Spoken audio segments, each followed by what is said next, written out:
اللہ کے ان احسانات کی وجہ سے جو تو نے اس پر کیے تھے، تمام بندوں میں وہ اس کا سزاوار تھا کہ ایسا نہ کرتا۔ اچھا پھر میں تیرے سامنے کھڑا ہوں، بالکل خوار و ذلیل، سراپا عجز و نیاز اور لرزاں و ترساں ان عظیم گناہوں کا جن کا بوجھ اپنے سر پر اٹھایا ہے، اور ان بڑی خطاؤں کا جن کا ارتکاب کیا ہے، اعتراف کرتا ہوا، تیرے دامن عفو میں پناہ چاہتا ہوا،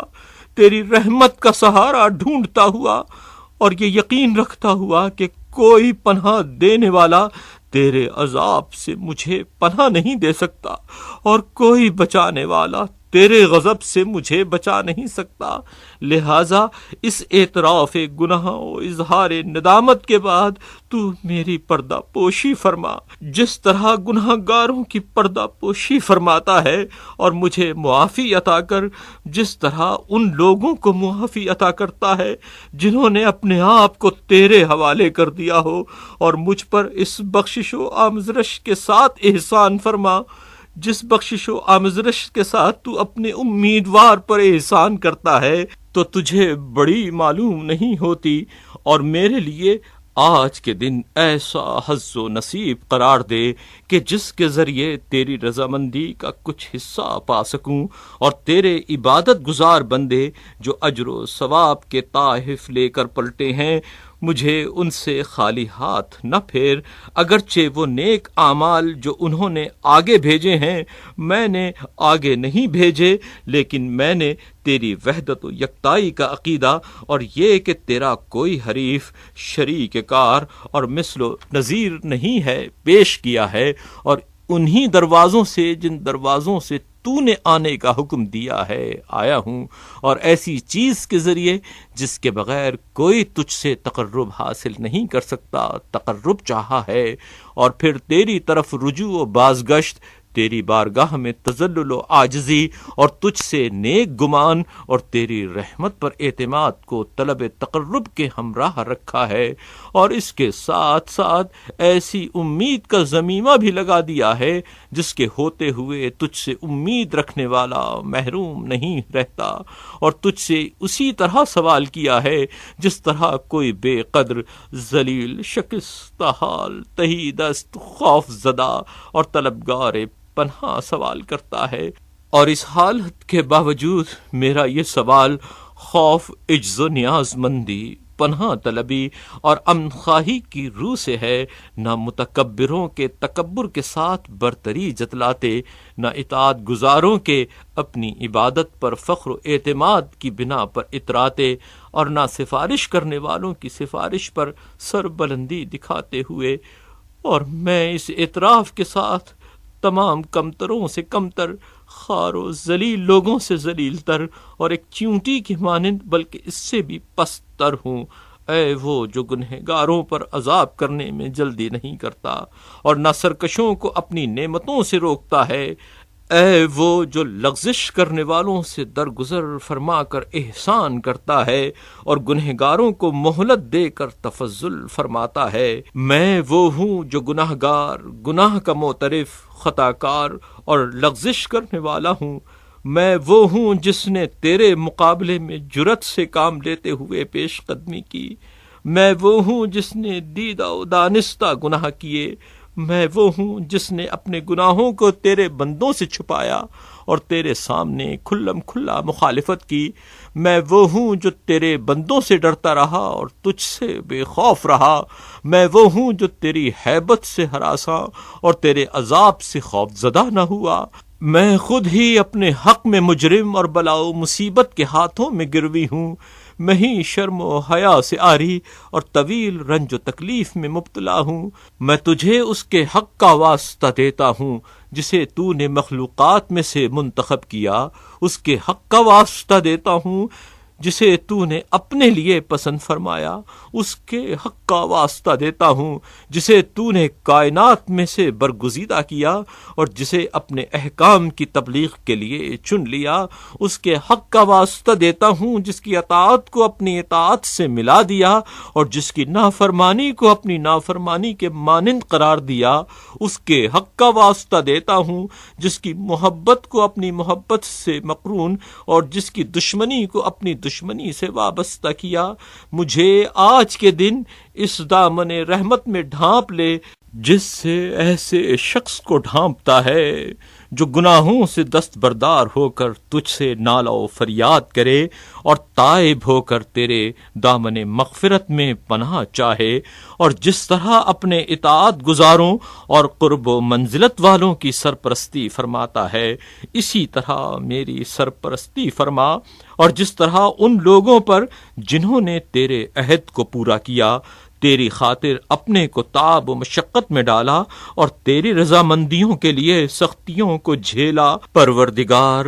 تو خود تنہا احسان کرتا ہے، اسی طرح مجھ پر بھی تنہا احسان فرما، اور یہ کہ تیرے حق میں کوتاہی کرنے، تیرے حدود سے متجاوز ہونے اور تیرے احکام کی خلاف ورزی کرنے اور انہیں پسے پشت ڈالنے پر میرا مواخذہ نہ کر، اور مجھے اس شخص کی مہلت دینے کی طرح مہلت دے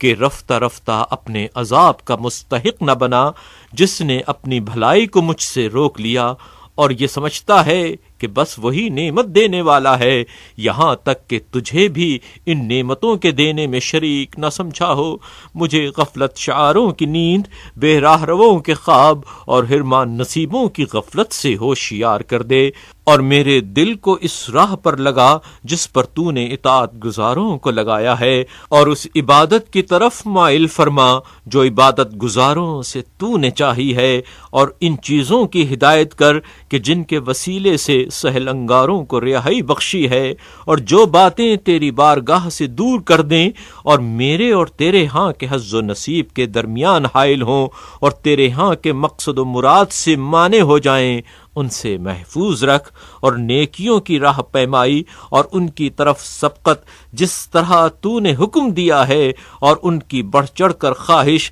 جیسا کہ تو نے چاہا ہے، میرے لیے سہل و آسان کر، اور اپنے عذاب و وعید کو سبک سمجھنے والوں کے ساتھ کہ جنہیں تو تباہ کرے گا مجھے تباہ نہ کر، اور جنہیں دشمنی پر آمادہ ہونے کی وجہ سے ہلاک کرے گا ان کے ساتھ مجھے ہلاک نہ کرنا، اور اپنی سیدھی راہوں سے انحراف کرنے والوں کے زمرے میں کہ جنہیں تو برباد کرے گا مجھے برباد نہ کرنا، اور فتنہ و فساد کے بھنور سے مجھے نجات دے، اور بلا کے منہ سے چھڑا لے، اور زمانہ مہلت کی بدعمالیوں پر گرفت سے پناہ دے، اور اس دشمن کے درمیان جو مجھے بہکائے اور اس کی خواہش نفس کے درمیان جو مجھے تباہ و برباد کرے، اور اس نقص و عیب کے درمیان جو مجھے گھیر لے، حائل ہو جا، اور جیسے اس شخص سے کہ جس پر غضبناک ہونے کے بعد تو راضی نہ ہو رخ پھیر لیتا ہے، اسی طرح امیدیں تیرے دامن سے وابستہ کیے ہوئے ہوں، ان میں مجھے بے آس نہ کر کہ تیری رحمت سے یاس و نا امیدی مجھ پر غالب آ جائے، اور مجھے اتنی نعمتیں بھی نہ بخش کہ جن کے اٹھانے کی میں طاقت نہیں رکھتا، کہ تو فراوانی محبت سے مجھ پر وہ بار لاد دے جو مجھے گراں بار کر دے، اور مجھے اس طرح اپنے ہاتھ سے نہ چھوڑ دے جس طرح اسے چھوڑ دیتا ہے جس میں کوئی بھلائی نہ ہو، اور نہ تجھے اس سے کوئی مطلب ہو اور نہ اس کے لیے توبہ و بازگشت ہو۔ مجھے اس طرح نہ پھینک دے جس طرح اسے پھینک دیتا ہے جو تیری نظر توجہ سے گر چکا ہو اور تیری طرف سے ذلت و رسوائی اس پر چھائی ہوئی ہو، بلکہ گرنے والوں کے گرنے سے اور کجرووں کے خوف و ہراس سے اور فریب خوردہ لوگوں کے لغزش کھانے سے اور ہلاک ہونے والوں کے ورطۂ ہلاکت میں گرنے سے میرا ہاتھ تھام لے، اور اپنے بندوں اور کنیزوں کے مختلف طبقوں کو جن چیزوں میں مبتلا کیا ہے ان سے مجھے عافیت و سلامتی بخش، اور جنہیں تو نے مورد عنایت قرار دیا ہے، جنہیں نعمتیں عطا کی، جن سے راضی و خوشنود ہوا، جنہیں قابل ستائش زندگی بخشی اور سعادت و کامرانی کے ساتھ موت دی، ان کے مراتب و درجات پر مولا مجھے فائز کر، اور وہ چیزیں جو نیکیوں کو محو اور برکتوں کو زائل کر دیں ان سے کنارہ کشی اس طرح میرے لیے لازم کر دے جس طرح گردن میں پڑا ہوا طوق اور برے گناہوں اور رسوا کرنے والی معصیتوں سے علیحدگی اور نفرت کو میرے دل کے لیے اس طرح ضروری قرار دے جس طرح بدن سے چمٹا ہوا لباس، اور مجھے دنیا میں مصروف کر کے کہ جسے تیری مدد کے بغیر حاصل نہیں کر سکتا، ان اعمال میں سے جن کے علاوہ تجھے کوئی اور چیز مجھ سے خوش نہیں کر سکتی روک نہ دے، اور اس پس دنیا کی محبت کو کہ جو تیرے ہاں کی سعادت ابدی کی طرف متوجہ ہونے سے مانے اور تیری طرف وسیلہ طلب کرنے سے سد راہ اور تیرا تقرب حاصل کرنے سے غافل کرنے والی ہے، میرے دل سے نکال دے، اور مجھے وہ ملکہ عصمت عطا فرما